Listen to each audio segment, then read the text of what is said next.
Good Wednesday afternoon. My name is Jerry Miller. Welcome to the I Love CVille Show. We're live in Charlottesville, the Commonwealth, the country, and the world on the I Love CVille Network, the only talk show where you, the viewer, can dictate the pace and tempo of the show. If you have questions for our guest, Roger Johnson, who will join us in T-minus 22 minutes, put them on Twitter, Facebook, Instagram, or LinkedIn. I will pass them along to the Economic Development Director from Albemarle County. A lot we're going to cover today, including the chance that you could spend a year in a slammer and get popped with a $2,500 fine if you're not wearing a mask in Albemarle County.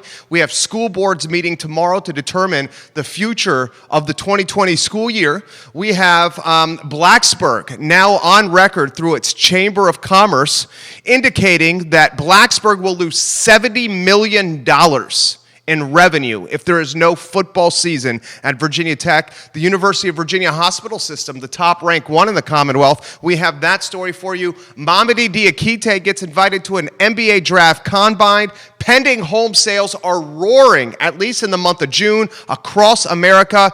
And a man I will miss undoubtedly in Bashir. That story for you. Guys, we're an advertising agency at V&V Brands and I Love CVille. In fact, we have the most market share of any in this area. 116 clients as of this morning from our satellite office in New Providence, New Jersey, all the way to Asheville, North Carolina. But our heart is in Charlottesville and Central Virginia, where we own most of the Macklin building on Market Street, and we have our headquarters on the first and second floor. Judah Wickhauer is our director. This show is going to be fire. Let's start with the school board. Judah, give me the thumbs up when that's on screen. I would not want to be a school board member now anywhere in America, and certainly not in Charlottesville and Albemarle County. Tomorrow, the school board makes a decision of what's going to happen for your children for the 2020 school year and beyond. I think we need to keep things in perspective here. Whether you're pro-children going to class, whether you're pro-children learning at home in a kitchen through a computer screen, there is no right answers here. You risk sickness with COVID if the kids go to school. You risk, if your kid learns in a kitchen at home, you risk this young man or young lady not being socialized with his peers. You risk this young man or young lady having perhaps bad internet. Perhaps folks in his life or her life that could cause harm to him. And look at the studies online. If this child was in school, perhaps they're in a different setting with teachers, getting fed, learning with other children like their peers. I think there's no right answer. As a young father myself, we've been talking about this with parents, our friends, our family, and I think the best perspective I've heard on this is this. If you want to send your kids to school in person, that's your choice and that's good for you. If you want to have your kids learn at home through a computer at your house because you're concerned of their health, that's fine and that's your decision. Okay? All the parents out there, and I'm one of them, I think sometimes in this situation we're too hard on ourselves. Maybe the decisions that we make for our kid, our son, our daughter, that's what's right for them because we know them better than anybody else. Okay? I guess the perspective I want to offer here with the school board making this announcement is the following. My wife and I know our son better than anyone. You know your kid better than anyone. And if you feel in your gut that it's best to keep your kid home, or if you feel in your gut that it's best to send your kid to school, then you know what? Trust your instinct. Don't doubt yourself. There's no one that knows your child better than you. Trust your instinct and don't be too hard on yourself, okay? It's taken me a while to get to that mindset, but I've talked about it long and hard with my wife, and our little boy is not close to school. He's about a year away. But if we were in these shoes, we've been asking, what would we do as parents? And finally, we came to the conclusion that we know our son better than anyone else. So if the decision we make may not be a popular one, or maybe it is the popular one, we don't care because we know our kid. Consider that perspective. Let's go to the next headline. Folks, I don't know if you saw, but on Monday afternoon, the city of Charlottesville and Albemarle County have essentially taken us back to a phase 2.5. That means a little bit more restrictions for restaurants, specifically 50% indoor capacity, and that indoor capacity cannot exceed 50 customers. That does not include team members. Certainly an emphasis on mask. And I love the emphasis on masks. We all know that a vaccine is a long way away. Okay? Don't allow the current administration to seduce you with news about a vaccine being around the corner. It's not. It's a long way away. How we're going to manage this is through masks. That being said, there was a little item that kind of flew under the radar that I think I need to bring to your attention. Judah, do you have that pull quote on screen for us? Thank you, sir. Look at the screen. Look at the screen. Look at the screen. And look at the screen. This pull quote you could find on the CVille Weekly. Go to the CVille Weekly, and in fact, we'll include the link to where you could find this in the article. Are you concerned that this quote, which basically says, gatherings of more than 50, except for spontaneous demonstrations, will be prohibited? Okay, so let's just cut to the chase. I am a straight shooter. I don't BS around. I cut to the chase almost to a fault, okay? You will always know where you stand with me because I don't beat around the bush. I don't BS. I tell you what's on my mind constantly, whether you like it or not, and I just don't care. I just don't care, okay? So when you have something that says gatherings of more than 50 are not allowed except for spontaneous gatherings or spontaneous demonstrations, what does that mean? What does that mean? Okay, Charlottesville City and Albemarle County, you can't gather with more than 50 people in a restaurant. Charlottesville City and Albemarle County, you can't gather with more than 50 people at your pool. But if you want to have a random demonstration on the streets of Charlottesville, randomly, spontaneously, you can do that. That's okay. No problem. Go ahead and do it. Hang out in the streets or walk down the mall. Just get together. Hang out, couple hundred people, 300 people. Put the pull quote back on screen, Judah Wickhauer. Why is that okay? Okay? And I am not by any means marginalizing the right to protest. I am a libertarian. I don't want the government in my stuff. I'm being taxed too much for the money I make. Okay? A woman has a right to do with what she wants with her body. I don't care who you marry. Okay? Undoubtedly, cannabis should be legalized and taxed. Okay? I am a libertarian. I don't want the government in my pocket. Do you understand what I'm saying? I have no problem with protests. What I do have a problem with is incompetent governance. Do you understand what I'm saying? And when I hear the county and I hear the city say you can't have 50 people or more inside a restaurant, folks that are struggling to survive, but you can have a random gathering in the streets that gets a couple hundred people and we're not going to pop you. What? We're going to send ambassadors, snitches that should get stitches, ambassadors, tattletales into your restaurant, and these ambassadors, tattletales, are going to go into your restaurant and they're going to 1, 2, 3, 4, 5, 52. There's 52 people here. Let me get on the phone.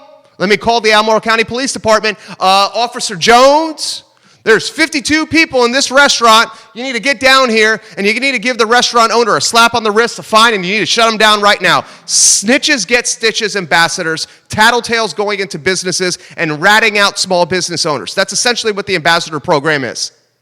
Okay? So ambassadors can go into restaurants and tattletale on people, yet 200 people can get together in front of, on Rio Road. 200 people can get together in Stonefield. 200 people can get together on Fashion Square Mall. 300 people can get together on Route 29. 400 people to get together on Pantops. 700 people to get together on 5th Street Station, Old Lynchburg Road, Jefferson Park Avenue, Downtown Mall, Market Street. So let me understand something, boys and girls. You can't get together in a restaurant, but if it's a random gathering, what's the word, spontaneous? You can do that just fine. Does that make sense to you? Does that make sense to you? Does that make sense to you? Is this a reflection of 6 people in the county and 5 people in the city that are afraid to make real decisions because they don't want to polarize or upset the masses? Hell yeah, it is. Hell yeah, it is. It's okay for 700 people to get together, 1,800 people to get together on the downtown mall, in Stonefield, Fashion Square Mall, Barracks Road Shopping Center, Fry Springs, Jefferson Park Avenue, as long as it's random and spontaneous. But if you want to call your homie, and if you're going to call your wife, and if you want to say, Mrs. Miller, let's get some of the friends from the neighborhood and the children together, and let's all go have a cold beer, a cocktail, and some food to support the businesses that need our support more than ever. We have to, when we make that phone call, make sure it's under 50 people. And that includes the other customers in the restaurant. But at the same time, if we randomly want to get together in front of the Lewis and Clark statue, we can do it 1,000 people. That's BS, guys. That's BS, and that's a reflection of spineless leadership. Do you hear what I'm saying? Next headline, Judah Wickhauer. Do you agree? Judah Wickhauer is nodding his head with passion right now. Next headline goes from Albemarle County in a 1 year in jail, $2,500 fine if you don't wear a mask. Okay, look, I am a huge mask fan. Wear the freaking mask. You know I'm a supporter of small business. You know I'm a supporter of the economy. You know I'm a supporter of keeping dollars in the community. That is what we are all about, is supporting the economy and small business. That's what we are all about. And how we're going to get over this hump of COVID-19 is by putting a damn mask on. Those are freaking facts.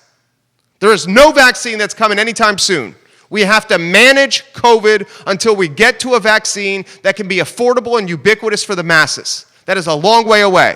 The way we manage is a mask. Wear the mask. But what Albemarle County did with a 1 year in jail potentially and a $2,500 fine, do you understand what's happening? The mask is now becoming the busted taillight in a vehicle. You heard about the police and the police, they pull you over. And folks, I have the back of the police on this program. The police is asked to do entirely too much. The police is undervalued. The police is needed. Okay? They're getting a bad rap. There's some bad apples in the police, but those bad apples do not reflect the entire unit or the entire department. And that's just a freaking fact. You understand what I'm saying? Okay? But now, in a time where many in Albemarle County want to defund the police, we are now asking the police to do more than ever. And more than ever is basically saying, if you're not wearing a mask and you're a policeman and you see him, you could pop this person with a $2,500 fine and a 1 year in jail possibility. 1 year in the slammer for what? Not wearing a mask. Think about it. Think about it. So what's happening with the mask is it's the 2020 version of the busted taillight. Sir, I pulled you over because I think your taillight was out. Sir, I pulled you over on 5th Street. Sir, I pulled you over on Market Street. Sir, I pulled you over on Fashion Square Mall. Your taillight wasn't working. Oh, what else is going on in this car? What else is happening here? What am I smelling over there? What's that on your breath? What's in your pocket? What's going on here? Pull over for a busted taillight, and then, is that legal? That's in your back seat? What's in your glove box? What's under your seat over there? The 2020 version of the busted taillight is now the mask. You can get stopped by the police, who local government is asking the police to do more at a time when people want the police to do less. The police can now stop you for not wearing a mask. And if they stop you for not wearing a mask,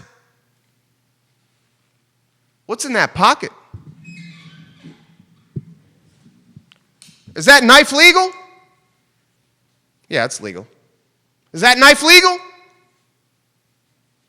What's in your pocket? You've been drinking? You've been smoking? Where are you going? Do you understand what I'm saying?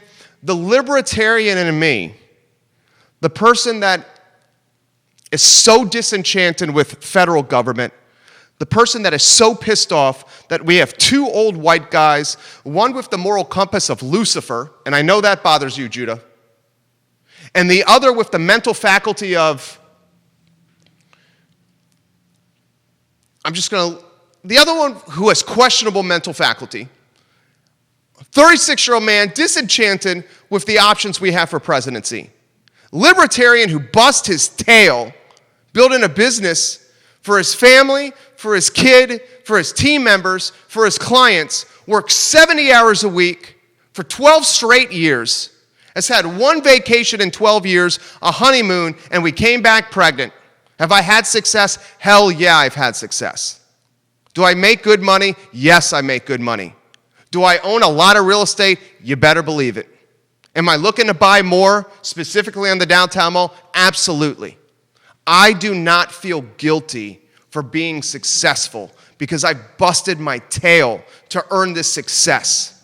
You work 70 hours a week for 12 straight years and have one vacation, and you will also say, that's right, we've had success. And anyone else that is being marginalized or knocked for their success, don't let it affect you. Don't let it affect you. The libertarian in me is irritated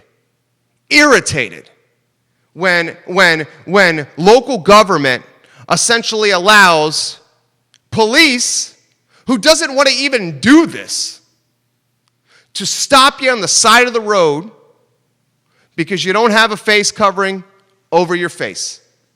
Do I think masks are paramount? Do I think masks are important? Do I think masks are of critical necessity to help us manage COVID? Dear God, yes. Wear your mask, please. Do I think we should ask the police to enforce mask ordinances through the threat of 1 year in jail and a $2,500 fine? What has it become? What has it become? There are much better ways to encourage mask use than the threat of police enforcement. And Board of Supervisors, when you make the police threaten things and enforce things like masks and parking tickets, what you are creating is a bad taste in the mouth of your citizens for the folks that are enforcing the law. We're at a time where people want a defund the police movement. And 6 folks in the county are asking the police to do actually more. It seems, frankly speaking, absolutely out of touch. Do you understand? Next headline, Judah Wickhauer. Blacksburg projected $70 million deficit if Virginia Tech football does not play. What? I mean, think about the impact for Charlottesville. We don't have these numbers yet for Charlottesville. The $70 million deficit from the Montgomery County Chamber of Commerce. I would love to get an estimate from the local chamber. $70 million if Virginia Tech does not play. And that's based on a 2015 impact study, not even a 2021 because we don't have that data yet. The Chamber of Commerce from Montgomery County that represents Blacksburg is straight up saying this $70 million we're going to lose if we don't have football is conservative and light. It is way more than that. The reason it's conservative and light is because we're basing it on 2015 numbers. You have a $70 million hit. Let's just use their number. You have a $70 million hit for Charlottesville and Albemarle County. Do you understand what that's going to do locally? Do you understand how many jobs that's going to cost? Do you understand what that's going to do to the UVA corner? Do you understand what that's going to do to Midtown? Do you understand what that's going to do to schools, roads, bike lanes, nonprofits, affordable housing, compensation of teachers, upkeep of infrastructure around the city and the county? Devastating. We'll talk about this with Roger Johnson, the Economic Development Director of Albemarle County. $70 million hit in Blacksburg if Virginia Tech doesn't play football. And that's across all the categories: restaurants, retail, hotels, across all the categories. And you know what's going to stink? to make up this deficit, real estate taxes will be increased. And when you increase real estate taxes, the barrier of home ownership and the barrier of maintaining home ownership becomes more difficult, which creates gentrification, which creates neighborhoods of wealthy people as opposed to diverse people. People living on a fixed budget get stung when real estate taxes get increased. It's not the people with the deep pockets. It's not the people with the deep pockets. The people with the deep pockets with real estate taxes increase, they see opportunity. I see opportunity all over the city right now. All over. And I'm trying to act on it. $70 million. $70 million if Virginia Tech does not play football. A $70 million impact.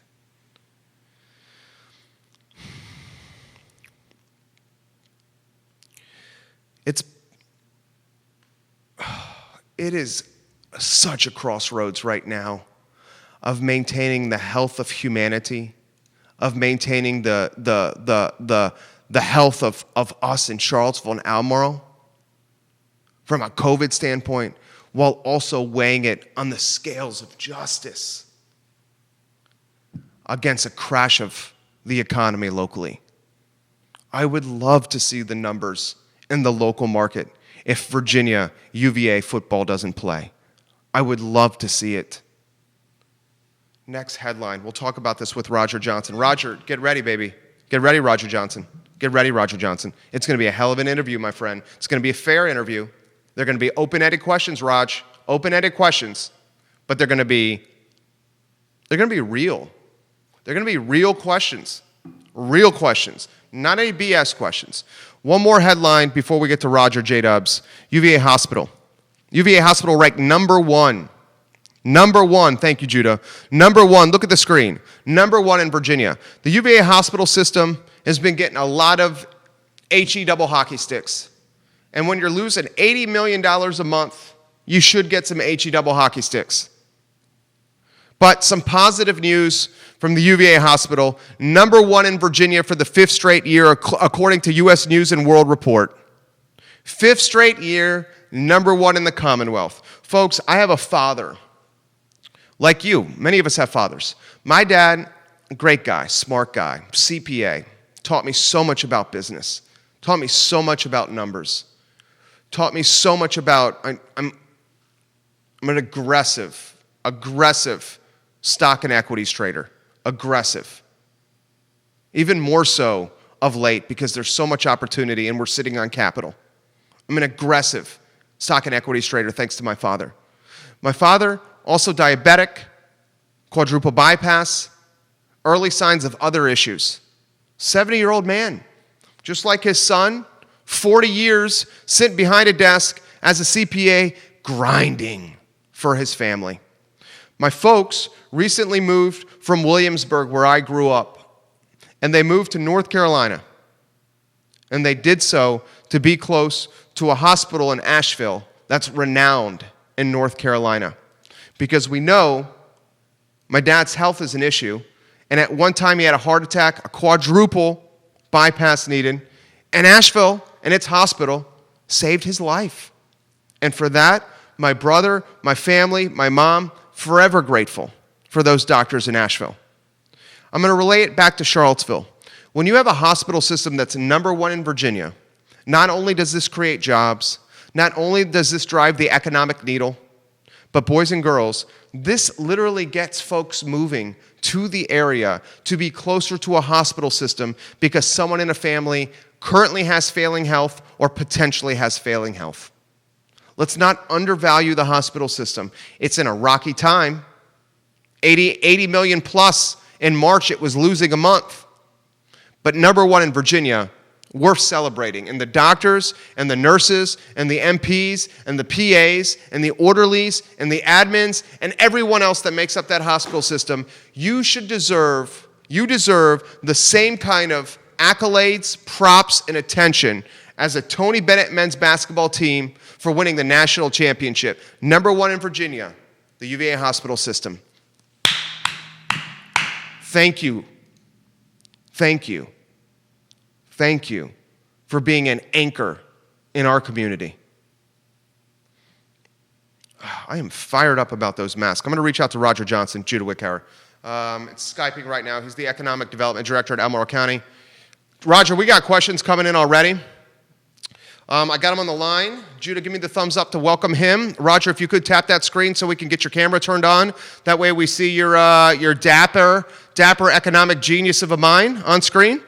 There we go. You're looking sharp. I like the jacket. I like the glasses. I like the white shirt. The man has a taste for style. You're live for a hell of a lot of people right now. Before we talk shop, how about an introduction for you, Roger? Well, Jerry, first of all, let me say I planned on wearing plaid today, but I thought they'd crossed too many lines. You look good, dude. No, I'm sorry, man. That was a poor humor. I can do better than that. Yeah, my name's Roger Johnson, Economic Development Director for Albemarle County. Been here a couple of years now. I've been working behind the scenes in terms of planning. We're now executing a few plans. Divorced father of 3. Love Albemarle County, and look forward to sharing some good news with you all today. I'm excited. A couple questions I have for you, Roger. How would you characterize yourself professionally? Would you characterize yourself as a businessman? Would you characterize yourself as an economist? How do you characterize yourself if someone asked you? Yeah, I would certainly say a businessman. I spent about 10 years in the private sector working for 3 different Fortune 500 companies before moving into the public sector. So my background is a little diverse in that I've worked in both the private and public sector. Okay, I love speaking with folks that are business oriented. You know this already.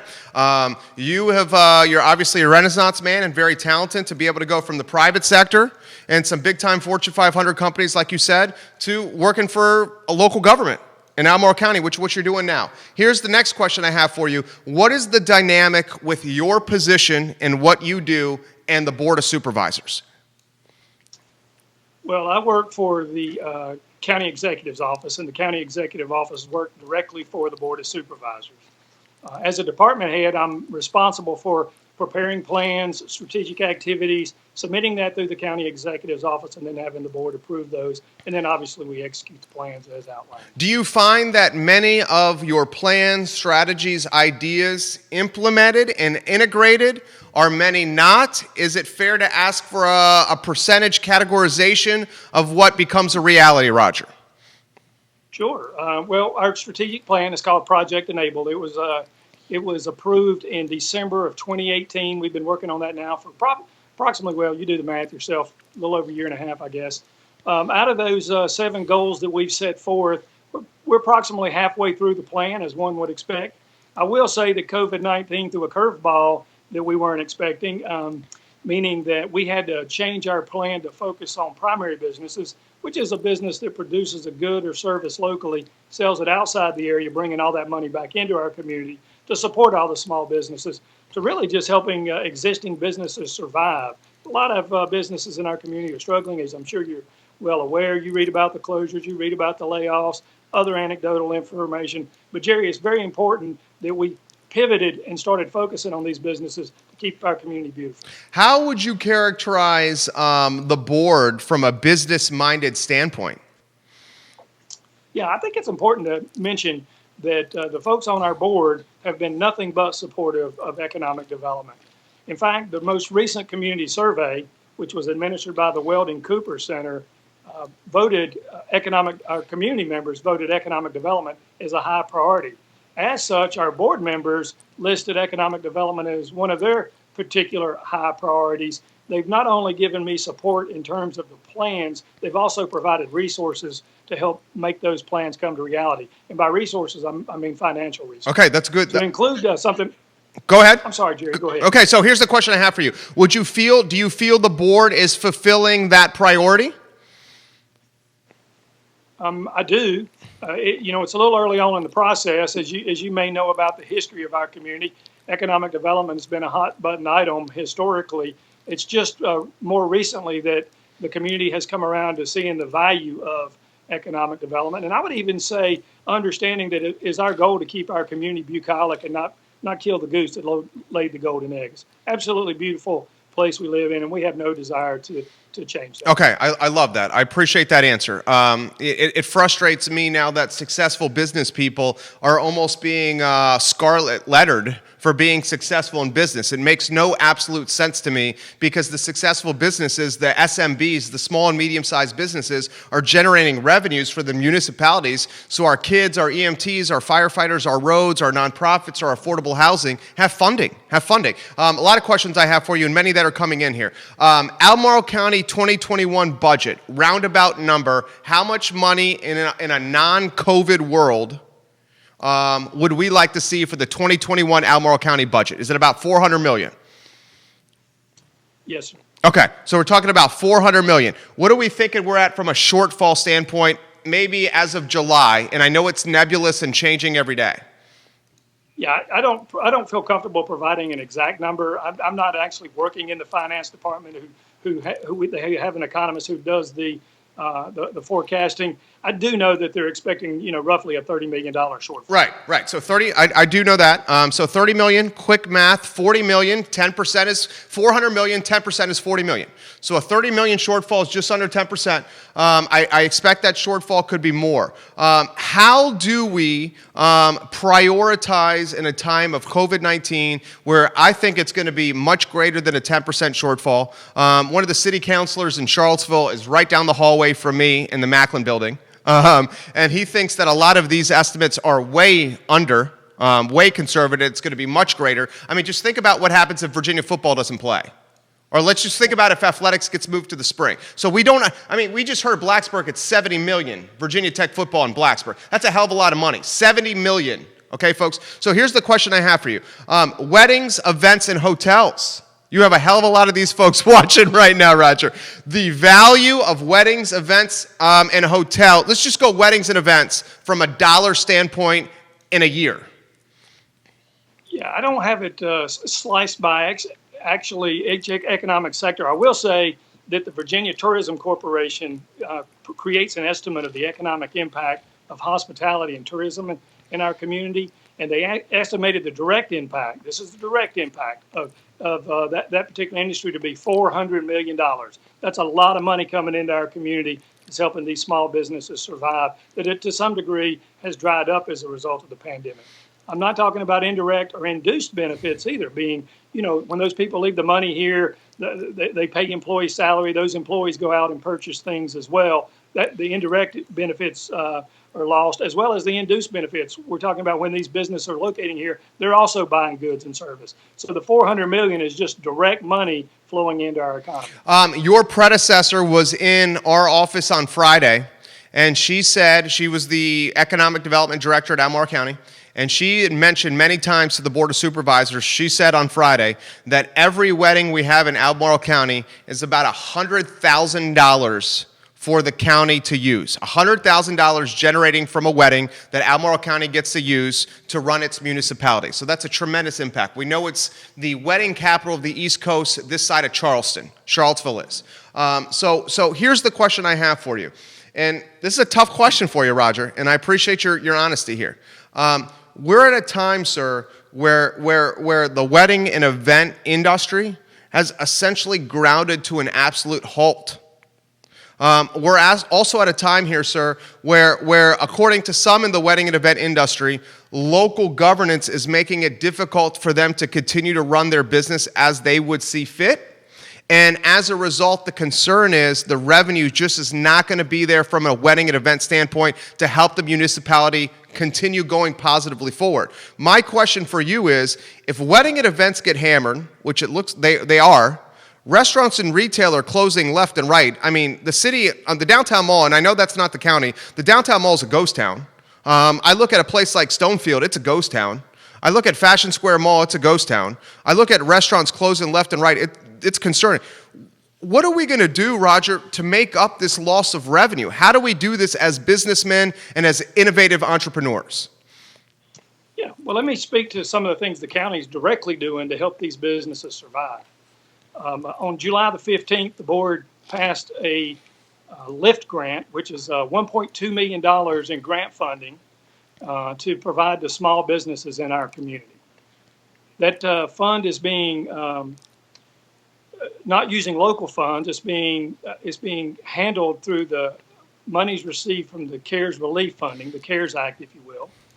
The board allocated $2.5 million toward economic development.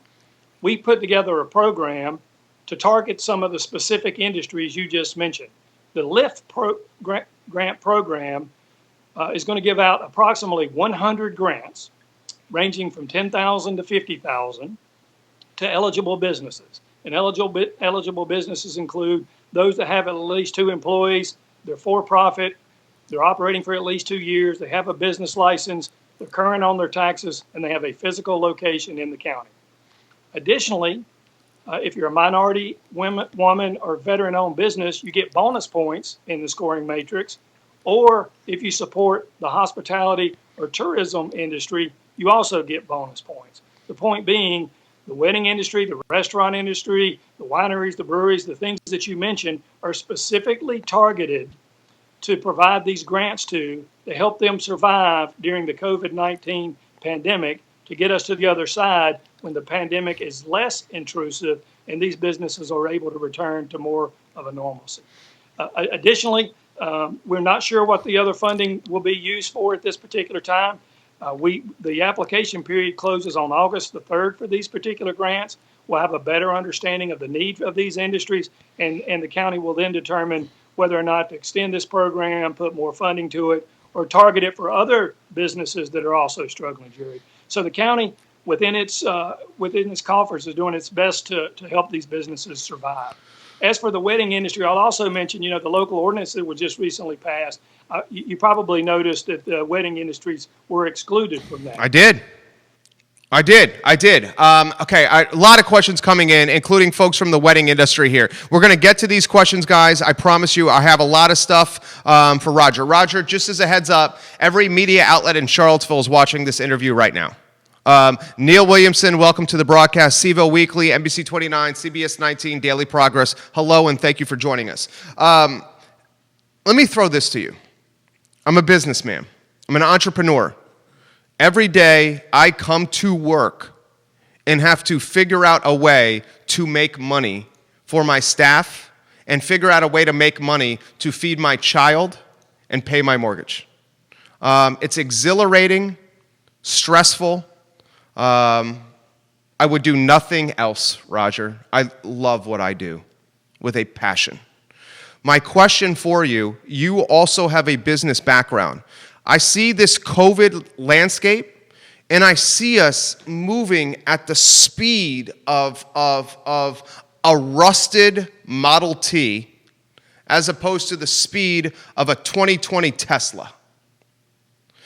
What can we do to potentially pick up speed to save the economy? And I'm going to tie it back to what you said.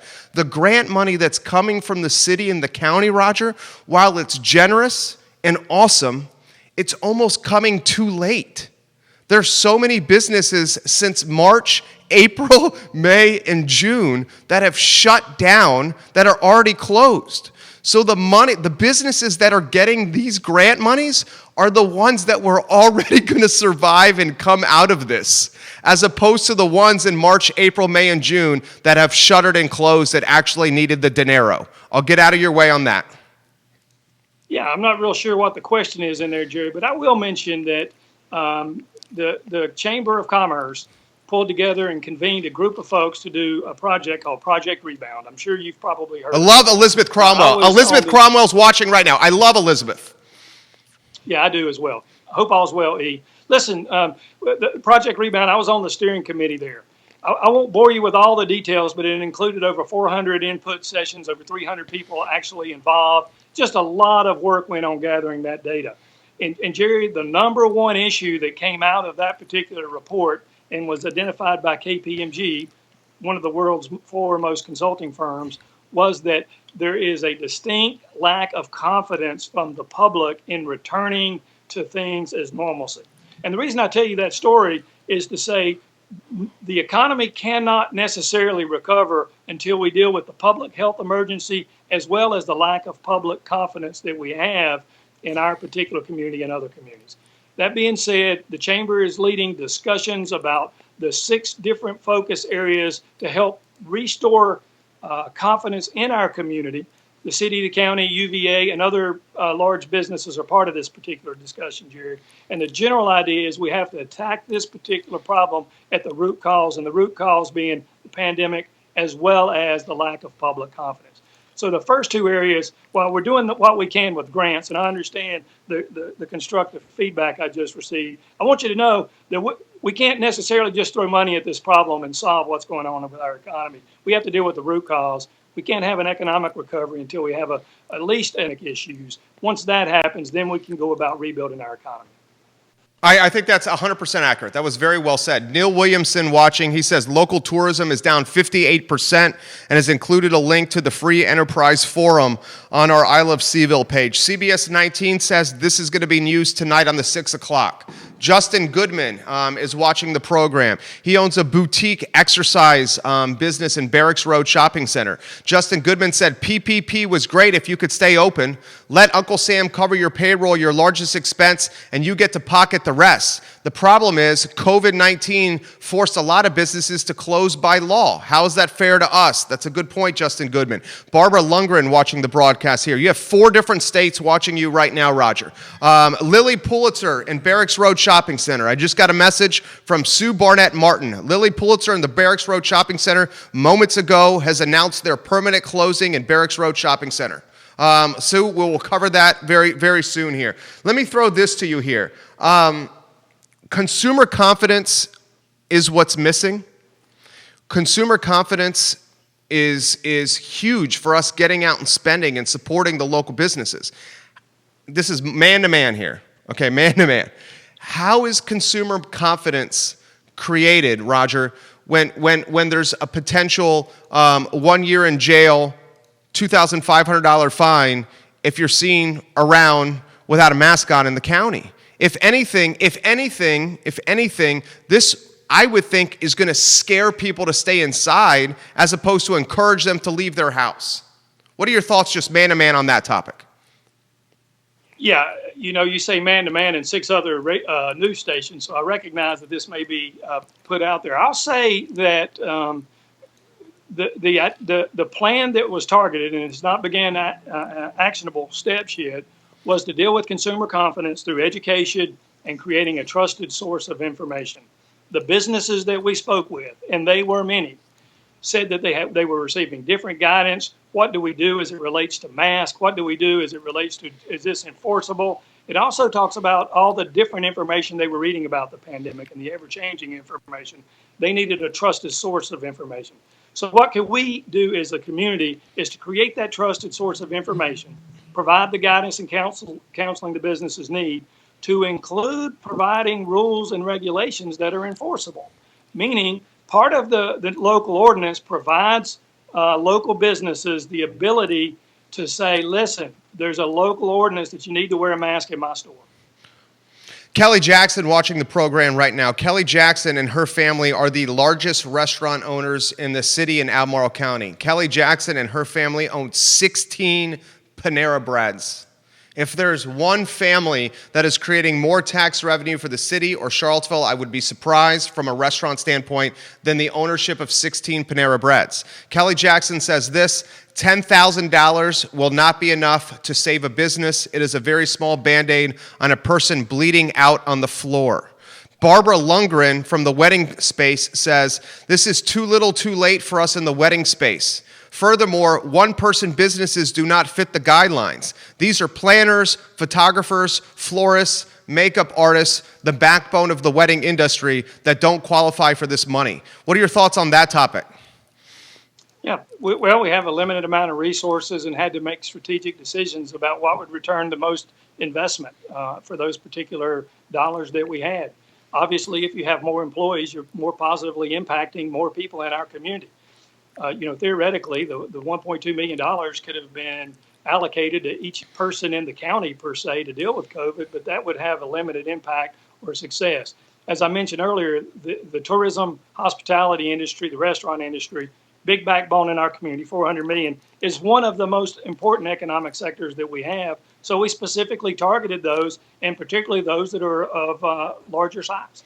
Wilson Ritchie's watching, second largest restaurateur in the city of Charlottesville. Wilson Ritchie of the Whiskey Jar, the Bebedero. Wilson, welcome to the broadcast. Can you try to categorize the revenue that comes to the county from restaurants?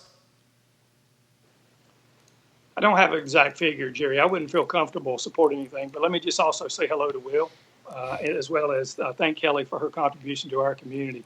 I don't know the exact dollar figure that the restaurants bring into our community. Okay.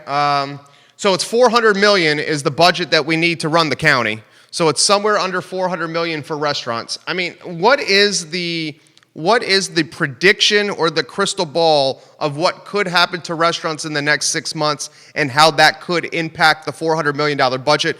As a businessman to businessman, I have a model that's my great scenario.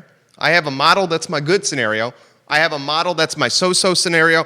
And I have a model that's the hit the fan scenario. Yeah. Your thoughts? Yeah, I don't know that I feel comfortable making any sort of prediction about how the pandemic's going to ultimately impact all of these particular businesses. There's just too many unknowns. I do know that if we don't first get the pandemic under control, we'll never be able to return to the economy we once had. Are you guys projecting anything, though? Are you whiteboarding anything? Yeah, we do scenario planning, best, worst, and mediocre case. But those are usually related to the budget as a whole and not necessarily by economic sector, if you will. And as we mentioned before, it's expected to be about $30 million at this particular time. And is that the best or the worst? That's the middle. That's the middle. Okay. What's the worst?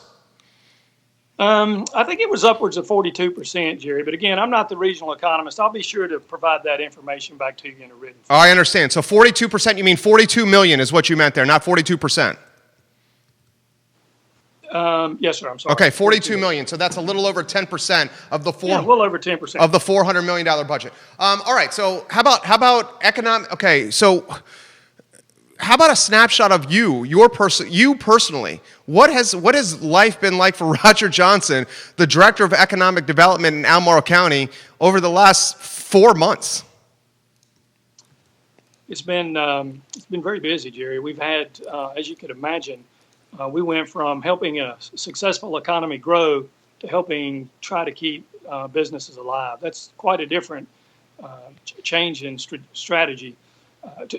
We created microloan programs. We created business resource guides. We created a business COVID-19 webpage to share information about PPP loans, EIDL loans, how to go about getting philanthropic help. What are the companies that are providing grants to businesses directly? We put a central resource together to help share that with our community. And then as our community communications department has been distributing that information throughout the county. It's been working with the chamber, UVA, the city, to put together regional plans to help our community survive and somehow maybe even thrive in some regards as it relates to this. There have been countless meetings with the chamber and other partners, recognizing that the pandemic doesn't know geographic boundaries or political boundaries. It's important that all of us work together to help solve this issue. Will Ritchie says, Roger, thank you for all you're doing for Albemarle County. We appreciate you. That's from Wilson Ritchie. Neil Williamson says, Albemarle County, Neil Williamson, Free Enterprise Forum.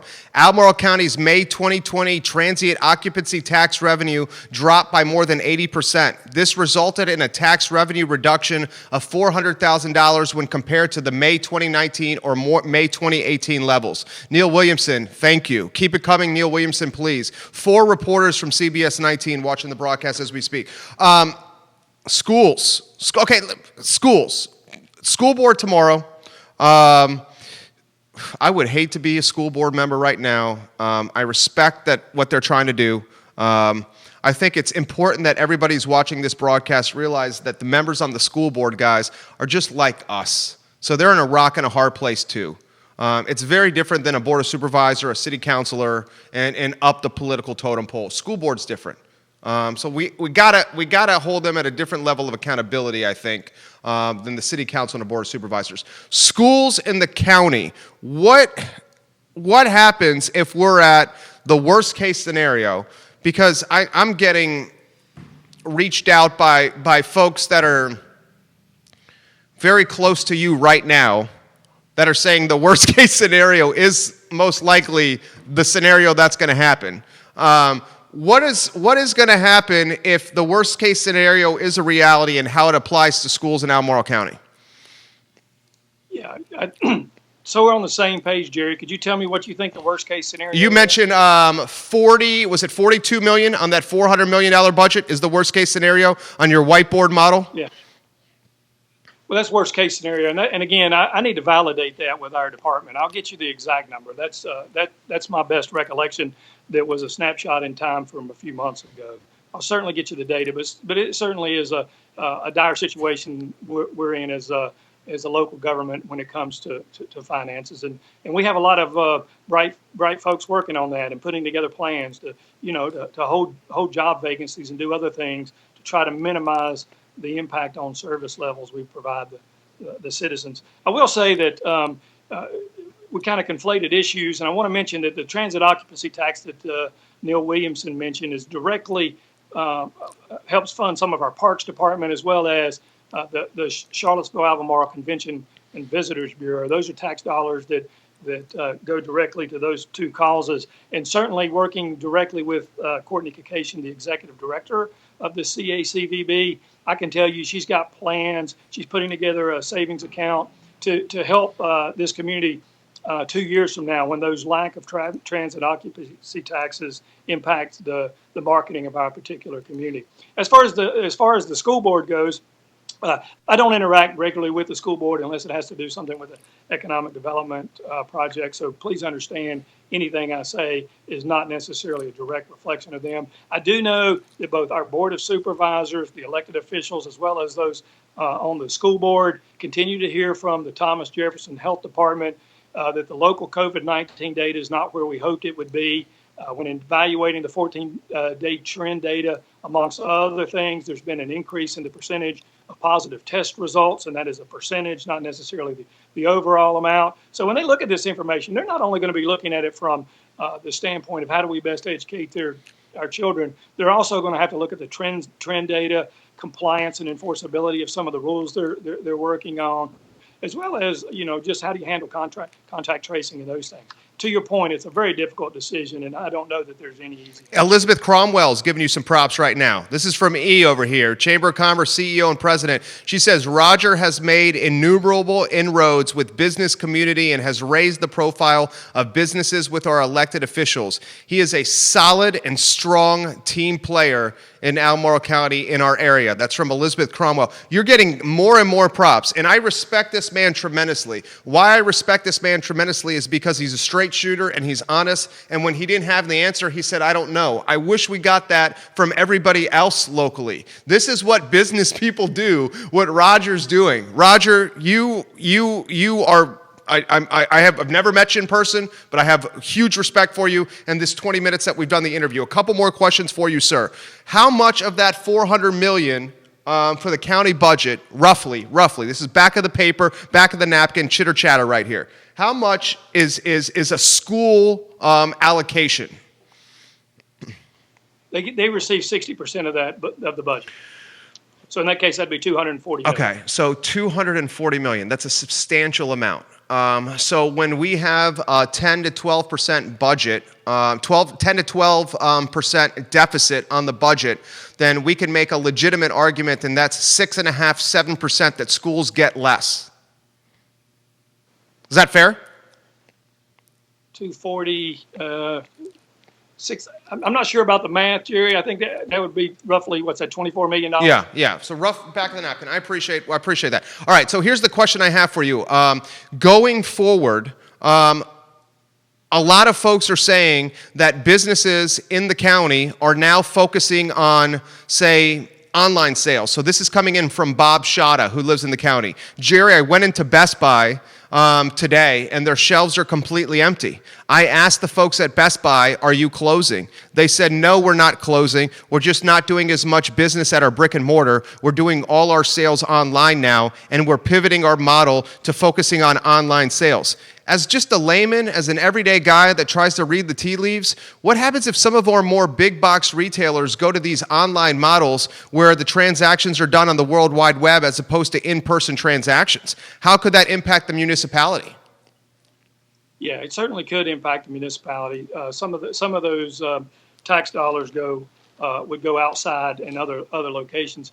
Let me just mention this since you talked about online sales. We hired a company called Retail Strategies to come in and take a look at our community and provide us some professional expertise on how to help retailers be successful, the mom and pop retailers as well as the big box retailers. And one thing that came out of that report, in addition to some other marketing activities, is something called omni-channeling. And that's when a business not only considers the point of sale, the brick and mortar as you referenced it, but also e-commerce, delivery services, pickup services, direct marketing through social media. It is not one way of doing business. It is a way which you can penetrate all the markets, and we'd be happy to help connect those businesses to the right resources to find out how to go from just a brick and mortar business to omni-channeling. We partner with the Small Business Development Center. In fact, I think we're their #1 contributor. Good relationship with Rebecca Hayduck, the new director.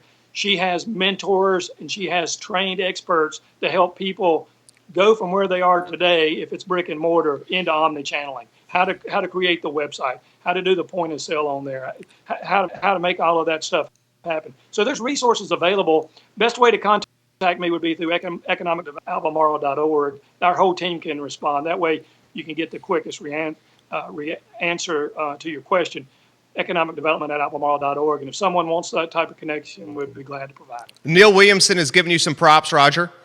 He says, for what it's worth, Roger and the Albemarle County Economic Development Department has been turning on a dime during this pandemic. Grace is saying, I've spoken to this man. He is a good resource for this community. I'm enjoying the interview and his honesty. We got another business owner. Jerry, please don't use my name, but I've spoken to Roger in his office many times. They are doing their best to push the county forward. However, I don't think everyone in Albemarle County sees it like Roger does. All right, so Roger, here's my toughest question for you, okay? And then we'll let you go. I think you've been amazing. Anybody that sees Roger Johnson should give him a pat on the back, a chest bump, a fist bump. Actually, don't do it. It's COVID. Just say from 6 feet away, Roger, you did a hell of a job, because he's done a hell of a job today. Here's the final question I have for you, and it's the hardest. And you're like, oh, good Lord, this whole interview has been hard. Here's the question. You got 6 folks that determine where we're going in the county. I spoke at a meeting recently when it came to opening a Tiger Fuel market on the Boyd Tavern exit, because the Sutton brothers and the Sutton family have a long history of success in this community. They were going to create 24 new jobs at this Boyd Tavern, Tiger Fuel. They were going to create $100,000 a year in taxable revenue. This was early in COVID. We had an opportunity, and this is just a small example, sir. We had an opportunity to take a brand that has been established for 2 generations in our community, help it expand, that would create new jobs and incremental. Any business owner knows incremental revenue, arguably the most important revenue for a company. Incremental revenue for the municipality, Roger. This was shot down by the Board of Supervisors. So a lot of folks watching the show, you're a businessman and the Director of Economic Development.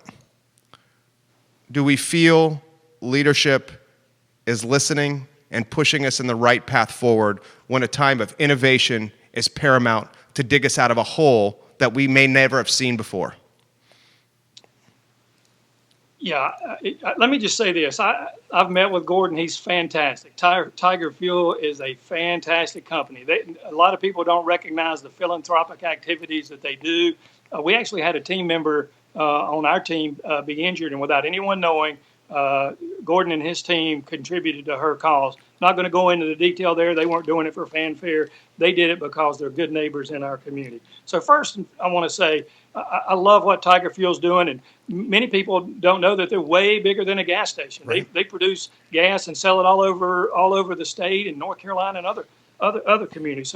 So we try to work with Gordon to find him a good home for his primary businesses.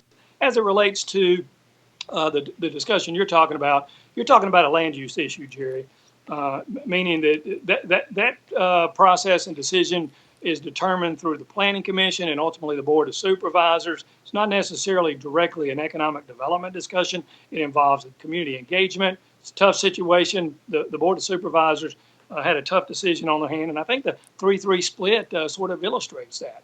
I know Gordon, and I wish him the best, and this situation just didn't turn out the way he had hoped. Yeah, your answer's fair. A land use decision is one way of looking at it. I guess from my standpoint, I look at it as a lack of pivoting, innovation, reading the tea leaves, and understanding that we're at a tremendous deficit and we need new jobs. That's my take. Your take is appreciated and certainly accurate as well. Kelly, who's watching, 16 Panera Breads, says you're doing the best you can with what you got, and I respect you for that. I think anyone that's watching this program has tremendous respect for you and the answers you gave. I guess, do you want a final word? Anywhere you want to go? Well, let me thank Neil Williamson for that compliment. You know, Neil holds us very much accountable in our particular community. You don't get those very often. So, Neil, if you're still listening in, thanks so much. Yeah, I just want to remind everybody about the Lyft grant. If you'd like to apply for that grant, go to albemarle.org/business COVID-19. albemarle.org/business COVID-19. The deadline closes August the 3rd. Part of the reason I'm on here today is because I know Jerry has an audience that often reaches the tourism industry and other sectors of the economy we're targeting. Hope we get a chance to work with you and provide some financial means for you to keep your business afloat. Sir, Thank you, sir, you are welcome. Roger, you're welcome on this show anytime. Seriously, is there a beverage of choice that you like? Yeah, I'm a self-proclaimed Cicerone. So if you don't familiar that term, that's a nice term for a beer connoisseur. Instead of a sommelier, it's a Cicerone. So buy me a wheat beer sometime, I'll take it. Okay, I will do that. Hey, thank you. Thank you. You killed it. Yep. You have a good day, sir. Roger Johnson, thanks, sir. He has my respect. Roger Johnson, guys, Director of Economic Development at Albemarle County. This guy is good people. Thank you so much for joining us today on this broadcast. Give Roger Johnson a like and a share. Give it a like, give it a share. Good God, we got a lot of people watching right now. Comments. Put the comments in the feed. Put the comments in the feed. We will relay them on air. There are many coming on the show right now. So, one of the problems with the wedding industry and the grants that are being offered is a lot of folks on the wedding supply chain, a lot of people that work in the wedding industry are what's called in my business solopreneurs, one-man LLCs, one-woman LLCs. You have a DJ, one-man LLC. You have a wedding planner, one-man, one-woman LLC. A florist, one-man, one-woman LLC. Makeup artist, one-man, one-woman LLC. So a lot of the folks that are solopreneurs feel a little... feel like they're being ignored. With this grant. To Roger's point, the money doesn't go, there's not an endless supply of money. So that's why the restrictions were put on there. And they prioritized people that had more team members on their model, more employees, because you can make a legitimate argument, more team members, more employees means a larger impact. I understand that. That's fair. One of the DJs that's a solopreneur is watching the broadcast right now, and his name is Frank Smith. Frank Smith, I'm getting to your comment as we speak. That is right. Too little, too late. Not identifying single-member LLCs and sole proprietorships as a group that needs help because we don't have enough of an economic impact on our communities is missing the point of helping small businesses. That's a fair point. That is a legitimately fair point. I mean, I started this business 12 years ago in 2008 in a recession. I started this business out of a condo, the Villas at Southern Ridge, 5th Street extended off Old Lynchburg Road. That condo now a paid-off investment property. When I started this business, I took literally my life savings. And my life savings at the time, 12 years ago, was just under $32,000. My parents begged me not to start the business. My girlfriend at the time begged me not to start the business. I walk into the condo 12 years ago, May 31st, that's when I launched it. And 12 years ago, May 31st, 2008, I walk into the Villas at Southern Ridge, and on my couch and in chairs around the couch, my parents, my girlfriend at the time, 2 or 3 friends. They say, please, dear God, do not quit a broadcasting career where your show is on 12 ESPN affiliates in 3 states. You have 2 television shows on NBC 29 that bear your name, 3 articles a week in the Daily Progress, and a website where you're aggregating it all. Don't quit this, Jerry. Please. And I said, you know what? I don't know if you're like this, but a lot of entrepreneurs are like this. When people say you can't do something and you should not do something, it lights a freaking fire. It lights a fire in your belly to do it. So I said, I'm going to prove you wrong. And guess what happened? 6 months in, 7 months in, 8 months in, I had 0 clients and 0 revenue. I saw the $32,000 from the savings account go into the LLC, the single member LLC, and I saw it go from 32 to 28 to 22 to 16 to 14 to 12, 9, 7, and 4. When it starts getting under the 4, you're starting to wonder how the hell are you going to pay your bills. You start going to the Panda Garden Buffet by Lambeth Commons with Ziploc bags in your pocket. And when folks aren't looking, you're scraping food off the plate into the Ziploc bags, and you're bringing that Chinese food home, the General Tso's, that sweet and sour, and oh my, that orange chicken. And you're feeding it to your dog and yourself for 2 days to help save money. That's a fact. That's literally what happened. And in 2008, during a recession, my back was against the wall as a single-member LLC. This is before the team members were added to the staff, before the fabulous Judah Wickhauer was in our life. And in 2008, if I was told by local government, your business doesn't count because you're a one-man shop, I would be pissed off too. I would be ticked and irritated. Eventually what happened is I did well by one client, and then my second was Andy McClure, who owned the Biltmore and the Virginian, and the restaurant that's called 3. I believe Sheets is there. 3 was Jabberwocky and the Greenskeeper.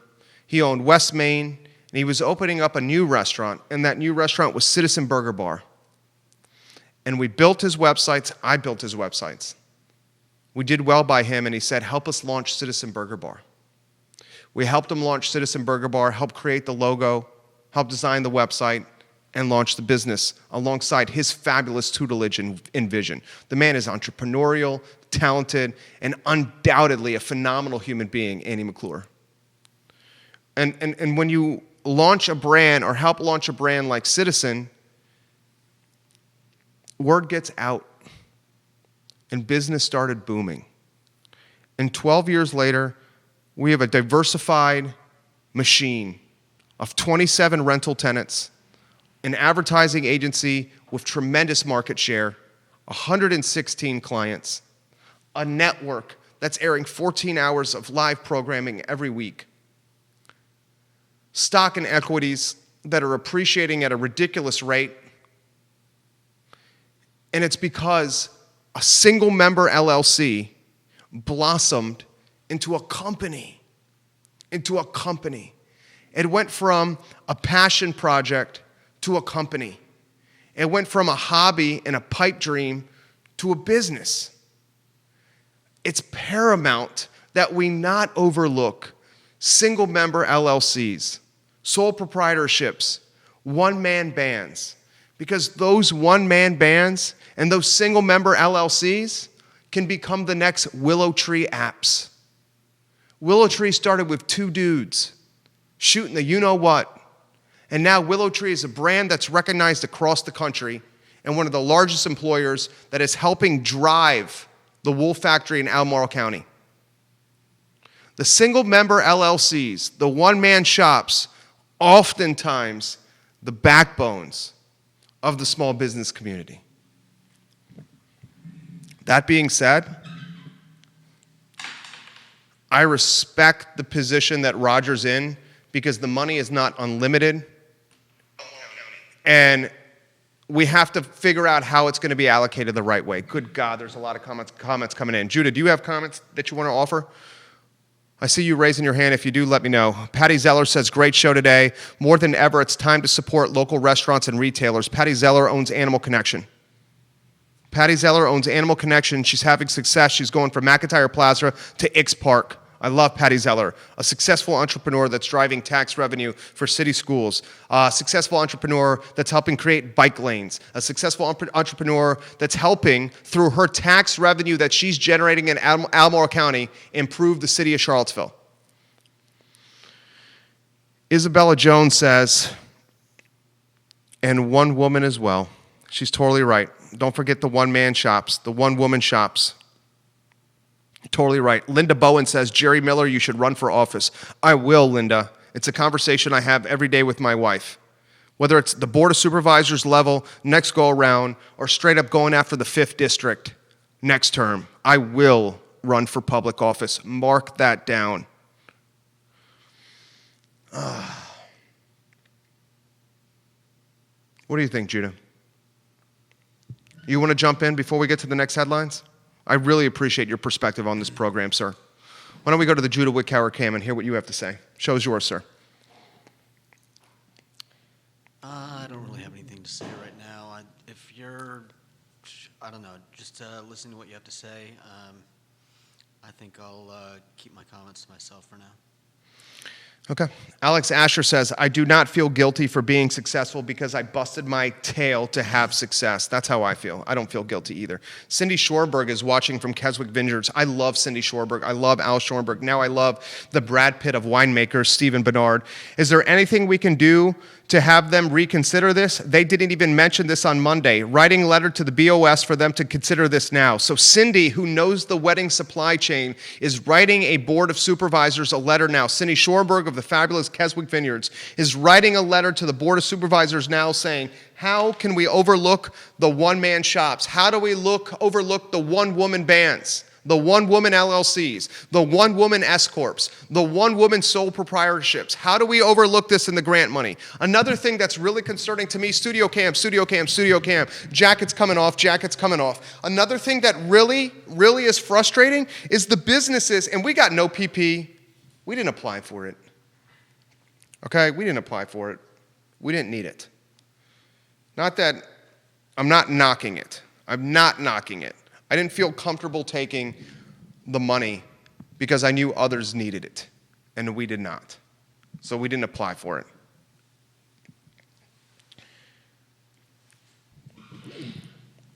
You have somebody in Cindy Shorberg at Keswick Vineyards that understands the supply chain more than others, and she's going to bat for the makeup artists, the wedding planners, the florists, and the DJs right now by writing a letter to the Board of Supervisors and saying, how can you forget the individual people, the sole proprietorships? Perhaps you should too. And I'm going to say this once, and I've said this many times on this broadcast. Ann Malik, it's time to come on the program. It's time to come on the show and have a real conversation with your constituents. I'll give you the microphone, and we'll do it in a fair fashion. Open-ended, fair fashion, but I'm going to ask you real questions, not fluff. And what I'm seeing is I'm seeing a board in midst of a pandemic turn their back to Tiger Fuel and 24 new jobs and $100,000 in taxable revenue. Dear God, do we need $100,000 and 24 new jobs more than ever? Right? Ay, carajo, coño.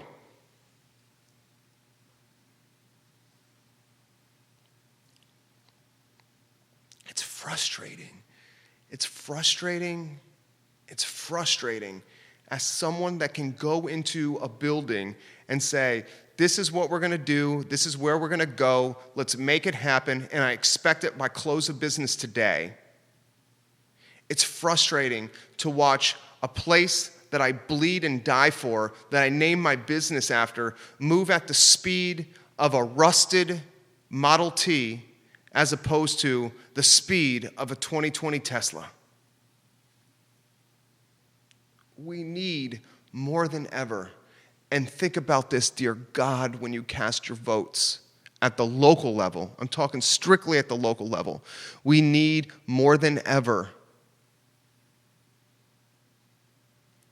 local government with a business mind, with an entrepreneurial vision, with the ability to pivot and innovate and look down the road, as opposed to not seeing the forest through the trees. And explain to me how saying a 1-year jail sentence and a $2,500 fine for not wearing a mask in Albemarle County, explain to me how that's going to create consumer confidence during a pandemic. Explain that to me. How are you creating consumer confidence when you're telling people in Albemarle County, if you leave your house and you're seen in the public without a mask on, the cops will arrest you, throw you in jail, and charge you $2,500? And if you don't think that masks are going to be the new version of racial profiling, you're not seeing down the road. Oh, you're not wearing a mask? I'm going to stop you. What's in your pocket? Is that knife bigger than the palm of your hand? Is it spring-loaded? Mine's not. Is it a switchblade? What's in your belt behind you? Oh. So much to cover. Barb, we'll get you on the show mañana, Barbara. We went long with Roger because he was going good. We'll get you on the show tomorrow, Barbara, to talk about this. A couple more headlines, and if you want to offer some perspective, now's the time to do it. So much is coming in. So much is coming in. Judah, do you want to go to the next few? Good God, I'm 20 minutes over where I'm supposed to be. That means I'm staying 40 minutes late tonight, sweetheart, to get the rest of the work done here that I'm not doing because I'm hosting the show, okay? I might miss dinner. I might miss dinner tonight. Give our kid a kiss. Next headlines from Mamadi Diakite and the University of Virginia. Put it on screen, please. Mamadi gets invited to the NBA Draft Combine. Mamadi Diakite is one of my favorite basketball players. Mamadi Diakite hit the most important shot, arguably, in UVA basketball history. He takes a pass from Keion Clark, and he drops it, guys, to help the University of Virginia and fans across the world that bleed orange and blue sing a sound of joy. And now Mamadi gets invited to the NBA Draft Combine. I think this guy has tremendous potential as an NBA draft prospect. And why? Because he hasn't played basketball that long. He's got a tremendous heart. He came from Tony Bennett's program. Look at the success Tony Bennett's program has had in the National Basketball Association. Look at the success. I mean, excellent success. Ty Jerome, Kyle Guy, Malcolm Brogdon, Joe Harris, even Mike Scott still hanging around. Mamadi, I wish you nothing but luck, baby. I've loved watching you play basketball in Charlottesville at the John Paul Jones Arena, and I think you'll make a fabulous professional. Next headline, pending home sales in June skyrocketing. We've talked about this so many times on this broadcast. The first step to generational wealth is buying a house. The first step to generational wealth is buying a house. Pending home sales across the country in June have surged for the second consecutive month. Realtors are now raising their forecast for 2020.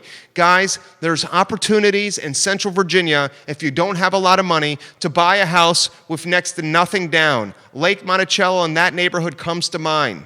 They have loan vehicles and loan products where if you're a first-time home buyer, you can buy a house with no money down and you can lower your monthly overhead. If you're in a 3-bedroom in the city, a 2-bedroom in the city, and you're paying $1,600 a month rent, please, please, please, please stop.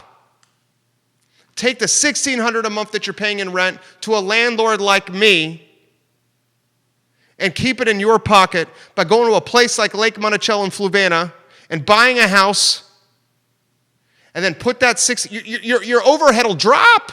It'll go down. You'll probably have an extra $50 or $60 to do whatever you want every month. And then you get the benefit of appreciation and the benefit of a home equity savings account.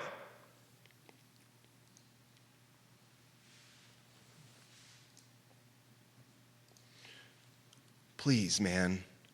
One of the best moves I ever made was buy a condo in a recession that dropped in value 20% 3 years after purchasing. You heard me correctly. First spot I ever bought, 180-some thousand. Phase 2 at a phase 5 development. And then the economy went in the crapper and my investment went down. But it's made up the ground. Have a tenant in there now, and when I almost lost it because I had no clients for the first 6 to 8 months while running my business out of the condo, I welcomed my buddy into the condo and rented him a room under market value, so he won, and said, homie, you're in tough times, so am I. Let's come up with something that's win-win for both of us. I'll rent you this room, I'll cover all the electric, I'll cover all your Wi-Fi, and you and I can hang out, and I'll do it for $400. He said to me, I'm paying $600 right now. That's a saving of $200. I said, keep the $200 and put it in your pocket and save for a rainy day. That $400 was 40% of my mortgage and helped me save a property at a time during a 6 to 8 month period when I launched my business that I had 0 clients. There's so much innovation you can do when you have a home that you own. The final headline comes from a man that I love, a man that I go out of my way to see on the downtown mall. Yesterday, Bashir joined us from Bashir's Taverna. I spent an hour and change with a man that I'm proud to call a friend. And Bashir, on yesterday's show, restaurant owner on the Charlottesville downtown mall, let everyone know for the first time that he was shutting his restaurant down in September. He's an institution on the downtown mall. A man whose smile is contagious, a man whose energy is positive, a man whose aura I love to be around. I go out of my way to run into Bashir at Bashir's Taverna. And this gentleman is closing his restaurant at the end of September. Everyone that's watching this show, please flood Bashir's Taverna with your patronage and your support. Eat your meal there. Have some of his honey glazed ham that has been written up in the New York Times. And go see a guy that is nothing but a humanitarian and an asset to Charlottesville, Virginia. Bashir, I love you, man. I'm Jerry Miller. This is the I Love CVille Show. We'll see you tomorrow at 12:30.